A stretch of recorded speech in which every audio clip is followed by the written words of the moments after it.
but it was a good attempt in the sense that the draft constitution had been prepared at the time, and it was brought to the parliament. But unfortunately, the opposition parties took a different position on the constitution, even though the constitutional committee that was going to be formed in the parliament clearly worked and worked out something as a new constitution. It didn't happen.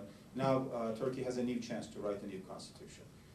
Turkey is no longer the Turkey of the 1950s or 80s or even 1990s. Turkey definitely needs a new constitution. And it will be a big issue how we are going to write this foundational text for Turkey, a text that will be accepted, owned by all citizens of Turkey, whether they're Turks or Kurds or religious or secular, whatever. It will be a major test for, I think, democratic maturity for Turkey, also putting aside all political differences. The second major issue will be the Kurdish issue. Again, Kurdish issue was part of the election campaign. Now you have a new situation in the parliament also. 30-some, 35, 36 independents have entered the parliament. But again, I think the balance that we had in 2002 and 2007, as far as the Kurdish vote is concerned, has not changed much. Again, the Kurdish votes have been divided between AK Party and BDP. The Kurdish party. As far as the percentage is concerned, there has not been much change, but because of the new zoning and election and the number of MPs, etc., BDP was able to produce more seats in the parliament. Now, how that will be reflected again in the new parliament and what implications it will have for the Kurdish issue, we will see. In fact, as we speak right now, a lot is happening in Turkey. I'm sure you are following, with one MP being barred from entering the parliament. We'll see how that will be resolved in the next few days. Our hope that it will be resolved at some point before the new MPs take their oath in the next few days. As far as the Kurdish issue is concerned, before I move on to the EU issue, let me just say very briefly that when we started the democratic initiative, which was put forward, as you know, to address this issue, the Kurdish issue, we said there are three main components. One is democratization. That is, whatever legitimate cultural demands or rights the Kurds ask for, it will be granted as part of the process of democratization in Turkey, speaking the Kurdish language, etc. And most of these demands have been met. The second important component was investing in the region, that is, raising the economic standards of the region, lowering unemployment, especially in the Kurdish areas. In places like Diyarbakir, where unemployment has been way above the average in the country. This has been a difficult task, obviously, for all governments, not just for this government, but in the past also.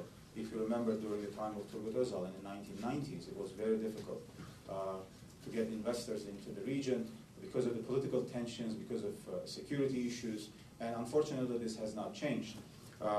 But the economic component remains important for the Kurdish issue. And the third issue is the disarmament of PKK. That is, for the first two to work, PKK must disarm. You cannot have a situation where you continue political reforms,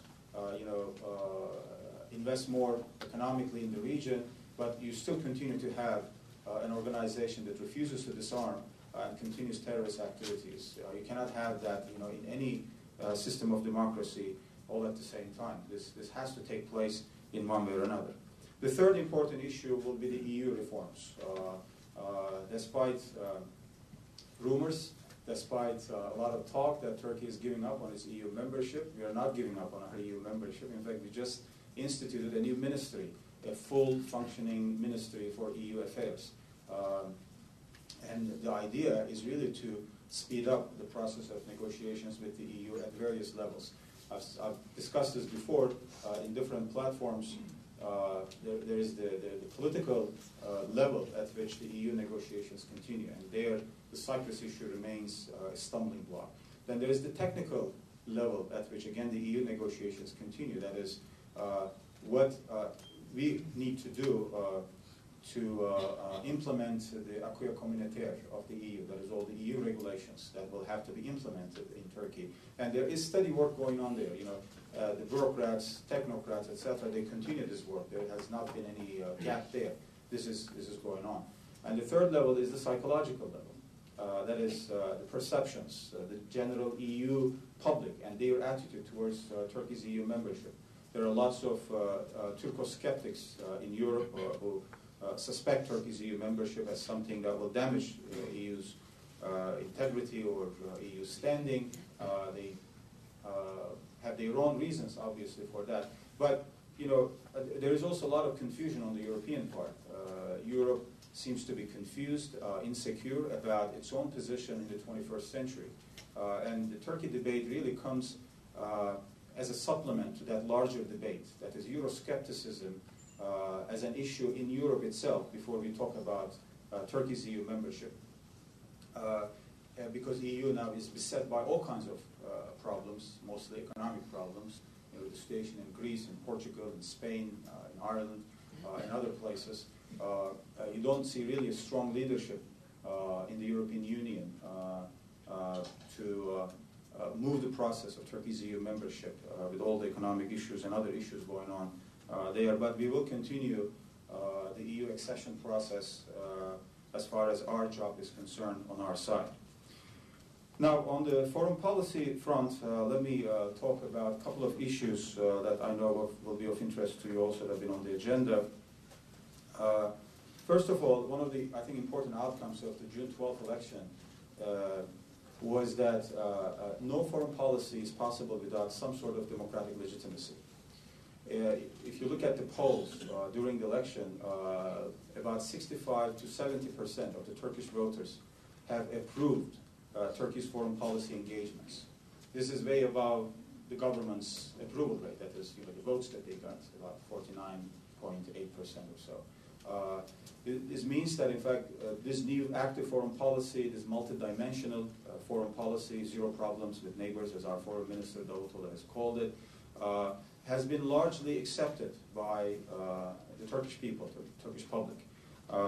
Because they see this as an integral part of Turkey's trend to even develop further, to grow as a major regional power, as an economic power, but also as an influential foreign policy actor in its region, but also increasingly in international platforms such as the UN, OSCE, and the Council of Europe, Organization of Islamic Conference, and other international platforms. This is really an important fact now of our region, especially given what's happening in the Arab world. After the events in Egypt and Tunisia, I don't think any government in the Arab world will be able to conduct a foreign policy without having some sort of a democratic legitimacy, some sort of popular support from the people. And this is extremely significant for what will happen in Egypt, what will happen in the Middle East peace process also. This is not only for individual countries in the Arab world, but also for the Middle East peace process. And I'll come to that in a few minutes. When the Arab Spring began, I think, and I will admit that, everybody was caught by surprise. I don't think anybody, any country, any intelligence service, any analyst was expecting this to happen with the kind of speed that it happened. Maybe people were expecting some changes, some developments, etc. I mean, a painful process of democratization has been taking place in Iraq. Not easy. But at least, since 2006, they've been having elections, they've had a referendum, etc. And something was going on there. But the Arab Spring, with the kind of huge energy, scope, and depth, I don't think anybody was expecting that to happen. And now it's spread very quickly to many Arab countries, from Tunisia and Egypt to Libya, Yemen, Bahrain, and most recently to Syria.